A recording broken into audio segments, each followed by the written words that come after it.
প্রিয় বন্ধুরা, আপনারা সকলে কেমন আছেন? আশা করি সকলে ভালো আছেন। আজ শুনছেন গল্পের ডায়েরির পৃষ্ঠায় অভিশপ্ত লিফট। হাড়হীন করা একটি ভূতের গল্প। চারিদিকে অন্ধকার আচ্ছন্ন। লিফটের দরজার মাঝখানে একটা অচেনা হাত, আর তার মাঝে এক অজানা আতঙ্ক। আপনি কি প্রস্তুত সেই গা ছমছমে অভিজ্ঞতার জন্য?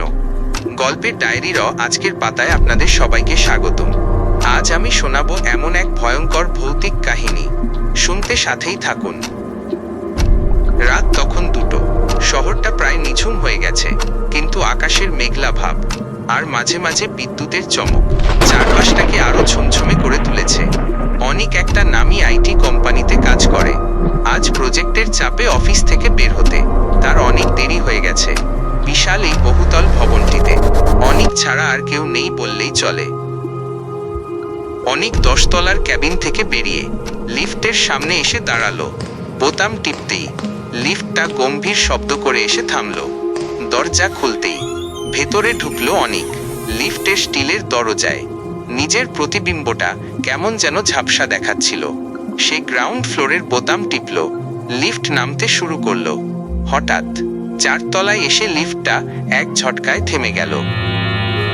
অনেকের বুকটা ধক করে উঠল। দরজাটা আবার খুলে গেল। ভেতরে ঢুকলো এক বৃদ্ধা, পরনে ধবধবে সাদা শাড়ি, কিন্তু শাড়িটা জায়গায় জায়গায় ছেঁড়া। বৃদ্ধার মাথাটা নিচু হয়ে আছে, লম্বা সাদা চুলে মুখ ঢাকা। তিনি লিফটের এক কোণে গিয়ে দাঁড়ালেন। অনেক লক্ষ্য করলো বৃদ্ধা কোনো বোতাম টিপলেন না।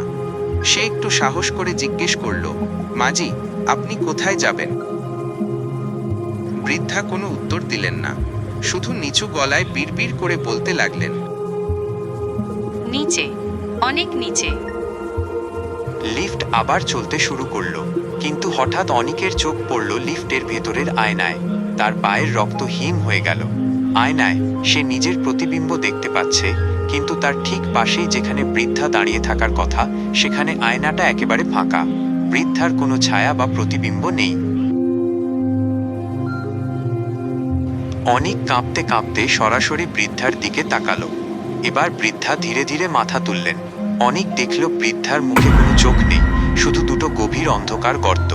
সেই গর্ত থেকে কালো তরল গড়িয়ে পড়ছে। বৃদ্ধা তার ফ্যাকাশে হাতটা অনিকের দিকে বাড়িয়ে দিয়ে এক পৈশাচিক হাসিতে ফেটে পড়লেন।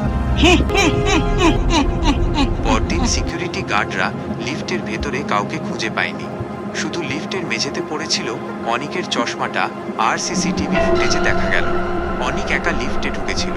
কিন্তু লিফটের দরজা যখন 4 তলায় খোলে, তখন অদৃশ্য কিছু একটা অনিককে টেনে অন্ধকারের দিকে নিয়ে যাচ্ছে। কেমন লাগলো আজকের এই গল্পটি? যদি আজকের গল্পটি আপনার ভালো লেগে থাকে, তবে ভিডিওতে একটি লাইক দিন এবং কমেন্টে জানান আপনার অনুভূতি।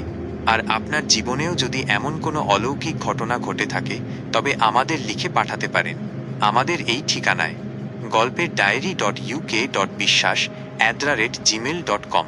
পরবর্তী গল্পের পাতা খুলতে এখনই সাবস্ক্রাইব করে সাথে থাকুন। দেখা হচ্ছে খুব শীঘ্রই। ততক্ষণ পর্যন্ত সাবধানে থাকুন, সুস্থ থাকুন। ধন্যবাদ।